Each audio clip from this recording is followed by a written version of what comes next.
Hello students, Indian geography के आज के इस लेक्चर के अंदर नेचुरल वेजिटेशन का एक जो वर्गीकरण आता है डी चैटर्जी का।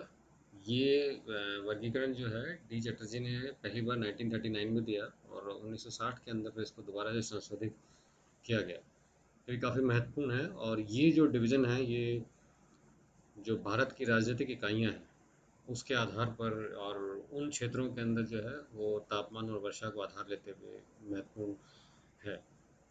जो भारत की वनस्पति के जो प्रादेशिक विशेषताओं के बारे में जो जो पहले के जो प्रमाण थे अपन ने अभी लेक्चर्स में पढ़ा है, उसमें पढ़ा क्लार्क का बारे में पढ़ा, अपन ने चैंपियन का डिविजन्स पढ़ा।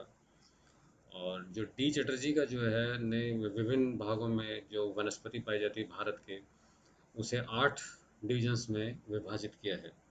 और ये 8 डिविजन्स जो हैं स्टूडेंट मैप में है। फर्स्ट डिवीजन ये जो है वो ईस्टर्न हिमालयाज़, ऊपर वाला पार्ट अरुणाचल एंड असम, ऊपर वाला पार्ट अरुणाचल वाला पार्ट। दूसरा जो है the western Himalayas, the Jammu and Kashmir वाला रीजन। तीसरा है द डिवीज़न जो उन्होंने किया है द आसाम, मेघालय, मणिपुर, मिजोरम, वो वाला पार्ट है। Fourth division is the Ganga plain, Gangetic plain जो आता है। And fifth is the Sindhu plain, इसमें राजस्थान वाला सारा पार्ट, गुजरात कच्छ वाला सारा पार्ट इंक्लूड किया हुआ है। जो सिक्स डिवीजन है दैट इज़ दक्कन प्लेटो वाला सारा का सारा पार्ट इंक्लूड किया हुआ है। Seventh is the western coast, the Malabar coast, continental coast and the Malabar coast, जो एक महत्वपूर्ण है। और आठवां जो है वो उसमें अंडमान निकोबार को सम्मिलित किया है। चैटर्जी ने ये 8 महत्वपूर्ण जो है डिविजन्स जो है वनस्पति के किए हैं। जो पहला डिवीजन जो है स्टूडेंट्स, अभी मैंने अभी कहा कि दैट इज ईस्टर्न हिमालय। इस क्षेत्र के अंदर वेस्ट बंगाल, सिक्किम, अरुणाचल प्रदेश के पहाड़ी भाग सम्मिलित हैं। और जहाँ अधिक वर्षा होती है, अधिक तापमान और आर्द्रता और हिम कम है। यहाँ पौधों की लगभग 400 प्रजातियाँ पाई जाती हैं, जिनमें ऊंचाई के अनुसार उष्णकटिबंधीय, शीतोष्णकटिबंधीय, अल्पाइन में परिवर्तन किया जाता है। तो इनका जो इसके अंदर भी सब डिविजन्स किए हुए हैं और ये सब डिविजन्स हैं इसके सारे के सारे, उष्णकटिबंधीय, शीतोष्णकटिबंधीय, अल्पाइन में डिविजन्स 3 हो गए ईस्टर्न हिमालयाज का। दूसरा जो चैटर्जी ने डिवीजन किया था that is the western Himalayas. मैंने मैप में आपको दिखाया था। Areas are the Uttarakhand, Himachal, Jammu and Kashmir के क्षेत्र सारे के सारे सम्मिलित हैं। यहाँ पर ईस्ट की, पूर्व की अपेक्षा वर्षा व तापमान कम पाया जाता है, किंतु हिमपात की मात्रा जो है अधिक है। और यहाँ पर 15 से 24 मीटर की ऊंचाई तक उपोष्ण कटिबंधीय, वही आगे डिविजन आ गया, कटिबंधीय। उसके बाद जो है शीतोष्ण कटिबंधीय, टेम्परेट वाला जो है तक अल्पाइन वनस्पति पाई जाती है। अतः ये सब माउंटेनियस अर्ध पर्वतीय भाग में सवाना, नीचे वाला जो पार्ट है सवाना प्रकार की वनस्पति पाई जाती है। जो प्लांट्स हैं दैट इज चीड़, ओक, देवदार, अल्डर, बर्च, सकुल जो है शीतोष्ण कटिबंधीय क्षेत्र में मिलती है। वहीं अल्पाइन वनस्पति जो है जुनिपर, सिल्वर फर, बर्च की प्रमुख प्रजातियां हैं। जो चैटर्जी का तीसरा डिवीजन आता है, मैंने मैप में देखा है दैट इज आसाम वाला क्षेत्र है। इसमें the areas are the Assam, Meghalaya, Nagaland, Manipur, Tripura, Mizoram का सारा पार्ट है। यहाँ पर वनस्पति पर दक्षिणी पूर्वी एशिया माइग्रेशन साफ दिखता है का प्रभाव देखा जा सकता है। इस क्षेत्र में कई किस्म के बांस और ताड़ की वृक्ष और ऊंचाई के भागों में नीलगिरी की तरह के घास के मैदान भी पाए जाते हैं। द फोर्थ डिवीजन जो है दैट इज गंगा का मैदान वाला अपने डिवीजन देखा था मैप में। यह एक विशिष्ट प्रकार की जो वनस्पति है, जिसमें अर्ध शुष्क झाड़ियाँ, अरावली वाला क्षेत्र आ गया, से लेकर शुष्क पर्णपाती, उत्तर प्रदेश आर्द्र पर्णपाती, सेमी डेसिडियस, जिसके अंदर पूर्वी बिहार, वेस्ट बंगाल एवं सदाबहार one, mangrove forest, Ganga delta बहुत बहुत महत्वपूर्ण है, वनस्पति सम्मिलित है। जनसंख्या के भारी दबाव के एवं कृषि के विकास के कारण यहाँ की मूल वनस्पति समाप्त हो चुकी है, परंतु ऐतिहासिक साक्ष्यों से यह इस क्षेत्र में विपुल वन्य जीवन सहित घने वनों का संकेत मिलता है, जिनमें साल, अर्जुन प्रमुख वृक्ष हैं। दोनों काफ़ी महत्वपूर्ण ट्रीज हैं, अर्जुन और साल। और इसमें घास की कई किस्में भी इस क्षेत्र के अंदर पाई जाती हैं। जो पांचवा डिवीज़न जो है चटर्जी का किया हुआ है वो सिंधु का मैदान, मैंने अभी डिस्कस किया था आपको, पाकिस्तान वाले रीजन से और the western side of India. That include दी राजस्थान का जो पार्ट है, पश्चिमी भाग जो है गुजरात का है, एरियाज आर दी हरियाणा का पार्ट, पंजाब का, राजस्थान का, अरावली के पश्चिमी वाला पार्ट, कच्छ, गुजरात वाले भाग इसमें सम्मिलित किया जाता है। यहाँ वार्षिक वर्षा जो है 75 सेंटीमीटर से कम प्राप्त होती है। यहाँ कटीली झाड़ियाँ छोटे छोटे छाल वाले वृक्षों में प्रधानता है, जिनमें बबूल, नागफनी, जंगली खजूर, खेजड़ा, कंजू, प्लास, सेहुड़ आदि प्रमुख जाति हैं। और बरसात के सीजन के अंदर जो है घास इन क्षेत्रों में उगाती है। जो छठा डिवीजन जो चैटर्जी जी ने किया, दक्कन प्रदेश, आपने प्लेटो रीजन पढ़ा था, इसमें सारा प्रायद्वीप भारत इन्होंने इंक्लूड किया हुआ है। यहाँ के प्रमुख जो वृक्ष हैं उसमें सोगान, तेंदू, ताल, ताड़ आदि महत्वपूर्ण है, जबकि अर्धशुष्क भागों में कटीली झाड़ियाँ पाई जाती हैं। ये जो अर्धशुष्क वाला पार्ट है स्टूडेंट्स अपन ने पढ़ा था, that is shadow regions of the plateau वाला पार्ट है, वो डिविजन्स में किया था इसके आधार पर। ये उसका यहाँ पर जो है डिस्क्रिप्शन है ये वाला। जो सातवां डिवीजन आता है that is Malabar coast, that is western coast जो है, इसके बारे में बहुत विस्तार से अपन ने अध्ययन किया है कि यहाँ पर वर्षा की मात्रा क्यों होती है, काफ़ी अधिक होती है। और पूरे इस मालाबार तट पर starting from the Bombay to या गुजरात से लेके नीचे कन्याकुमारी तक के जाते हैं, तो पूरे क्षेत्र के अंदर जो है वो शाहदरी पहाड़ियाँ पाई जाती हैं। विस्तार पश्चिमी तट के सहारे खंबात की खाड़ी से, वही मैंने कहा, कन्याकुमारी तक फैला हुआ है। यहाँ पर वनस्पति किस्मों में आर्द्र सदापर्णी से लेकर चौड़ी पत्ती वाले मिश्रित मानसूनी पर्णपाती वन सम्मिलित है। ये एरिया क्योंकि रेनफॉल काफ़ी अधिक है, तो वृक्षों की पत्तियों की चौड़ाई भी काफ़ी मिलेगी। नीलगिरी की पहाड़ियों में शीतोष्ण कटिबंधीय वनस्पति पाई जाती है। ये अपन ने पढ़ा था कि साउथ के अंदर जो है वो अनामलाई है, ये नीलगिरी की पहाड़ियाँ जो रीजन है उसमें जो है ये डिवीजन मिलता है, शीतोष्ण कटिबंधीय वनस्पति यहाँ पर मिलती है।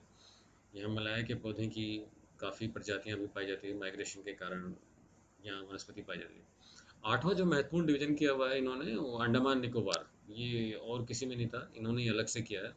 अंडमान निकोबार प्रदेश है, इसमें वनस्पति में ये माइग्रेट किया हुआ है। मलाया और म्यांमार से जो माइग्रेट करके प्लांट आए हैं उनका प्रभाव यहाँ देखने को मिलता है। इसमें मुख्यतः उष्णकटिबंधीय सदापर्णी किस्म के हैं, जिसमें से विभिन्न प्रकार के ताड़, बेंत आदि सम्मिलित है। लक्षद्वीप की वनस्पति में कई प्रकार के झाड़ियाँ और नारियल के पेड़ काफ़ी महत्वपूर्ण है। ये डिवीजन खाली चटर्जी ने ही एक महत्वपूर्ण दिया था, अंडमान निकोबार को अलग से।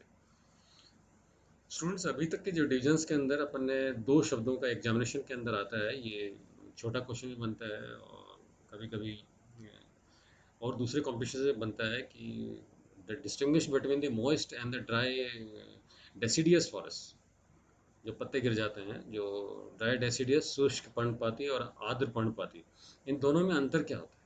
ये छोटा क्वेश्चन बनता है और पॉइंट्स छोटे बन, ये अपने भी यूनिवर्सिटी में बनता है और वैसे ही बनता है। ये पहला आता है कि मॉइस्ट डेसिडियस आर्द्र पर्णपाती वन क्या होते हैं, और दूसरा है ड्राई डेसिडियस। हर एक में डिवीजन के अंदर इन शब्दों का इस्तेमाल किया हुआ है।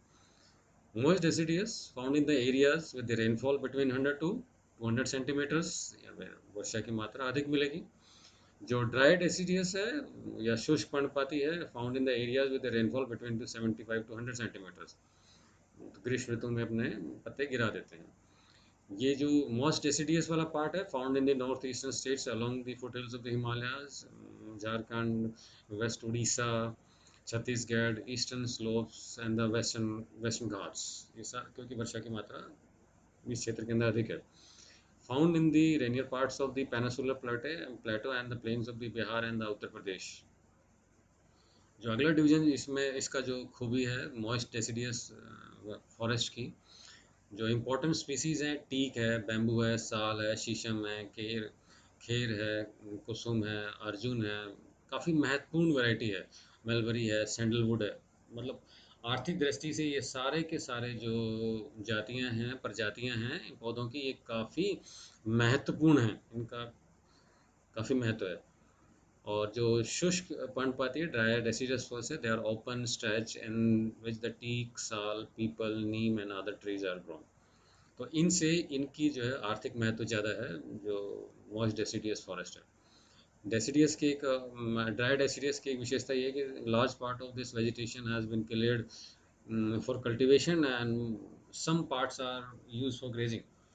सबसे बड़ा ये एक है कि कृषि के विस्तार के कारण और औद्योगिक विस्तार के कारण, या आप कह लीजिए आप स्टूडेंट पढ़ते हैं अर्बन डेवलपमेंट, नगरीकरण के कारण भी जो है वो इन कृषि का विस्तार हो, नगरीकरण का विस्तार हो, ट्रांसपोर्टेशन का विस्तार है, इसका सीधा जो प्रभाव है वो प्राकृतिक वनस्पति पर देखने को मिलता है, क्योंकि इसी को, इनके क्षेत्रों को साफ करके और इनका विकास किया जाता है, चाहे वो कृषि का विकास हो, चाहे नगरों का विकास हो, और चाहे ट्रांसपोर्ट नेटवर्क को डालना हो। एक और एग्जामिनेशन में क्वेश्चन बनता है, the difference between the green and evergreen and deciduous forest. ये हर डिवीजन के अंदर पढ़ा है अपन ने कि कुछ वन जो हैं सदा पर्णपाती हैं, एवरग्रीन रहते हैं, ऋतुओं के अंदर हिसाब से उनकी पत्तियां नहीं गिरती हैं, और दूसरा डिवीजन है पर्णपाती, changes according to the season.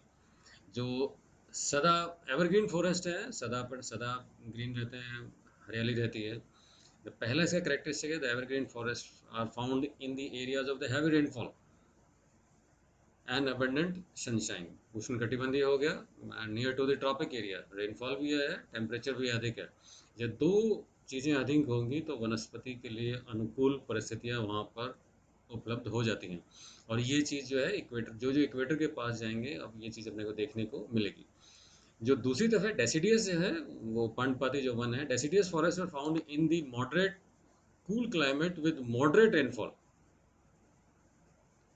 Evergreen का दूसरा कैरेक्टरिस्टिक है, trees in these forest do not shed their leaves simultaneously during any part of the year. यही मैंने कहा था कि वर्ष, क्योंकि पूरे वर्ष भर जो है वर्षा अधिक रहती है, तो ये किसी भी समय इनकी पत्तियां बिल्कुल पूर्णतः नहीं झड़ती हैं। और इसके अंदर trees in this forest shed their leaves in a particular season in order to conserve loss of moisture through transpiration. गर्मी ऋतु के अंदर पत्तियां झड़ देंगे क्योंकि वाष्पीकरण उससे कम हो जाएगा, पत्तियां रहेंगी तो वाष्पीकरण अधिक होगा। और यही है कि जहाँ पर आर्द्र जलवायु होते हैं वहाँ के पौधे जो हैं या वनस्पति जो है उसकी पत्तियां जो हैं वो चौड़ी होंगी, बड़ी होंगी, ताकि जो है वो सनशाइन जो है, वो ऊष्मा जो है वो अधिक प्राप्त कर सकें वो पेड़। एक बहुत बड़ा दोनों में डिफरेंस है। ये तीसरा डिफरेंस जो है, these forest are found in the eastern margins continents like south China, south Brazil. दूसरा इसका जो डेसिडियस फॉरेस्ट है, these forest are found in the subtropical regions of Asia, Central America, Brazil, etc., with a distinct dry season like monsoon. जो चौथा विशेषता आती है इसकी, जो एवरग्रीन फॉरेस्ट की, these forests consist of hardwood species like bamboo, rubber, sandalwood, rosewood, etc. जो deciduous forest है, in this forest trees are generally deciduous and have broad leaves like oak, ash, cedar, fir, etc. जो ये वाला part है, rosewood है, sandalwood है, रबड़ है, ये इसको पानी की बहुत अधिक आवश्यकता होती है, और इसके अंदर जो है डेसिडियस फॉरेस्ट के अंदर मिलते हैं, मगर ये एक ऋतु के अंदर अपने जो है वो पत्ते जो है गिरा देंगे क्योंकि ग्रीष्म के कारण वाष्पीकरण कम हो। ये डिवीजन जो है दोनों एग्जामिनेशन के अंदर आपको कभी कभी देखने को मिलता है। Thank you.